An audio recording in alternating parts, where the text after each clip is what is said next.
S ಧಾರವಾಡದಲ್ಲೂ ಕೂಡ ಮತ ಎಣಿಕೆಗೆ ಭರ್ಜರಿ ತಯಾರಿಯನ್ನ ಮಾಡಿಕೊಳ್ಳಲಾಗ್ತಾ ಇದೆ. ಇನ್ನು ಕೃಷಿ ವಿಶ್ವವಿದ್ಯಾಲಯದಲ್ಲಿ ಕೌಂಟಿಂಗ್ ಮಾಡಲಾಗುತ್ತೆ.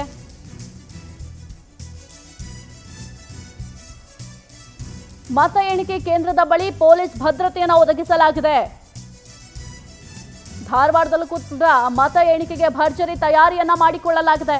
ಇನ್ನು ಕೃಷಿ ವಿಶ್ವವಿದ್ಯಾಲಯದಲ್ಲಿ ಕೌಂಟಿಂಗ್ ನಡೆಯುತ್ತೆ. ಆ ಕೌಂಟಿಂಗಿಗೆ ಈಗಾಗಲೇ ಸಕಲ ರೀತಿಯಲ್ಲೂ ಕೂಡ ಸಿದ್ಧತೆಯನ್ನ ಮಾಡಿಕೊಳ್ಳಲಾಗಿದೆ.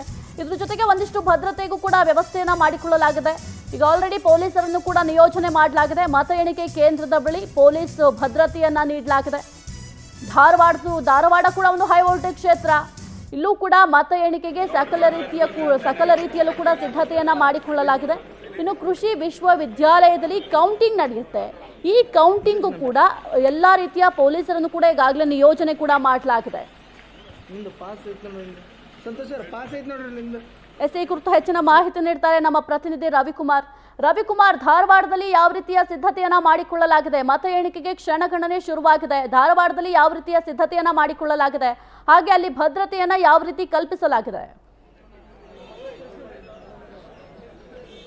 ಸಾಹಿತ್ಯ ಪ್ರಮುಖವಾಗಿ ಈ ಒಂದು ಧಾರವಾಡ ಲೋಕಸಭಾ ಕ್ಷೇತ್ರ ಕೂಡ ಈ ಒಂದು ರಾಜ್ಯದಲ್ಲಿ ಮತ್ತೊಂದು ಹೈ ವೋಲ್ಟೇಜ್ ಕ್ಷೇತ್ರವಾಗಿದೆ.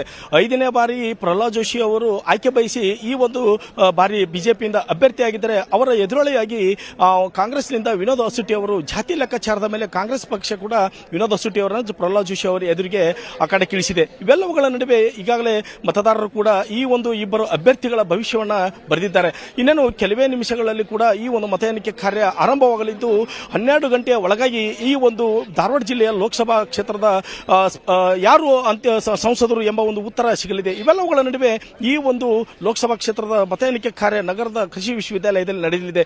ಪ್ರತಿ ಬಾರಿ ಕೂಡ ಪ್ರತಿಯೊಂದು ಚುನಾವಣೆ ಕೂಡ ಈ ಒಂದು ಕೃಷಿ ವಿಶ್ವವಿದ್ಯಾಲಯದಲ್ಲಿ ಈ ಒಂದು ಮತ ಎಣಿಕೆ ಕಾರ್ಯ ನಡೆಯಲಿದ್ದು, ಈ ಬಾರಿ ಕೂಡ ಈ ಒಂದು ಪ್ರತ್ಯೇಕವಾಗಿ ಅಂದ್ರೆ ಧಾರವಾಡ ಲೋಕಸಭಾ ಕ್ಷೇತ್ರದ 8 ವಿಧಾನಸಭಾ ಕ್ಷೇತ್ರದ ವ್ಯಾಪ್ತಿಯಲ್ಲಿ ಪ್ರತಿಯೊಂದು ವಿಧಾನಸಭಾ ಕ್ಷೇತ್ರದ ವ್ಯಾಪ್ತಿಯಲ್ಲಿ ಒಳಗಿರುವಂತಹ ಪ್ರತ್ಯೇಕವಾಗಿ ಮತ ಎಣಿಕೆ ನಡೆಯಲಿದೆ. ಈಗಾಗಲೇ ಜಿಲ್ಲಾಡಳಿತ ಚುನಾವಣಾ ಆಯೋಗದ ಒಂದು ಕಟ್ಟುನಿಟ್ಟಾದಂತಹ ಸೂಚನೆ ಹಿನ್ನೆಲೆಯೊಳಗೆ ಈ ಬಾರಿ ಕಳೆದ ಚುನಾವಣೆಗಿಂತ ಈ ಬಾರಿ ಕೂಡ ಕೆಲವೊಂದಿಷ್ಟು ಮುನ್ನೆಚ್ಚರಿಕೆ ಕ್ರಮಗಳ ಜೊತೆಗೆ ಕೆಲವೊಂದಿಷ್ಟು ಸ್ಟ್ರಿಕ್ಟ್ ಆದಂತಹ ಒಂದು ರೂಲ್ಸ್ ಗಳನ್ನ ಕೈಗೊಂಡಿದೆ. ಸದ್ಯ ಈಗ ನೀವು ನನ್ನ ದೃಶ್ಯದ ಹಿಂಬದಿಯಲ್ಲಿ ನೀವು ನೋಡ್ತಾ ಇರಬಹುದು, ಸಾಕಷ್ಟು ಈಗಾಗಲೇ ಚುನಾವಣೆ ಕರ್ತವ್ಯಕ್ಕೆ ನಿಯೋಜನೆಗೊಂಡಿರುವಂತಹ ಎಲ್ಲಾ ಸಿಬ್ಬಂದಿಗಳು ಸಹಿತ ಈ ಒಂದು ಮತ ಎಣಿಕೆ ಕಾರ್ಯದಲ್ಲಿ ಸಹಿತ ಆಗಮಿಸಿದ್ದಾರೆ. ಇದರ ಜೊತೆಗೆ ಪೊಲೀಸರು ಕೂಡ ಸಾಕಷ್ಟು ಪ್ರಮಾಣದಲ್ಲಿ ಮೊಬೈಲ್ ಬಳಕೆ ಸೇರಿದಂತೆ ಬೇರೆ ಬೇರೆ ರೀತಿಯಾದಂತಹ ಎಲ್ಲಾ ರೀತಿಯಾದಂತಹ ಕಟ್ಟುನಿಟ್ಟಾದಂತಹ ಒಂದು ಚುನಾವಣಾ ಆಯೋಗದ ಹಿನ್ನೆಲೆಯೊಳಗೆ ಎಲ್ಲಾ ರೀತಿಯಂತಹ ಮುಂಜಾಗ್ರತಾ ಕ್ರಮಗಳನ್ನು ಕೈಗೊಂಡಿದ್ದು, ಕೇವಲ ಮಾಧ್ಯಮದವರು ಮತ್ತು ಅಧಿಕಾರಿಗಳನ್ನು ಹೊರತುಪಡಿಸಿದರೆ ಇನ್ನುಳಿದವರಿಗೆ ಯಾರಿಗೂ ಕೂಡ ಮೊಬೈಲ್ ಬಳಕೆಯನ್ನ ಈ ಒಂದು ಮತ ಎಣಿಕೆ ಕಾರ್ಯಕ್ಕೆ ಅವಕಾಶವನ್ನು ನೀಡಿಲ್ಲ. ಹೀಗಾಗಿ ಒಳಗಡೆ ಬರುವಂತಹ ಎಲ್ಲಾ ಸಿಬ್ಬಂದಿಗಳಿಗೆ ಮತ್ತು ಎಲ್ಲಾ ಅಧಿಕಾರಿಗಳಿಗೆ ಸ್ಟ್ರಿಕ್ಟ್ ಆದಂತಹ ಒಂದು ಪರಿಶೀಲನೆ ಮಾಡಿ ಒಳಗಡೆ ಬಿಡುವಂತಹ ಒಂದು ಚಿತ್ರಣ ಕಂಡು ಬರ್ತಾ ಇದೆ.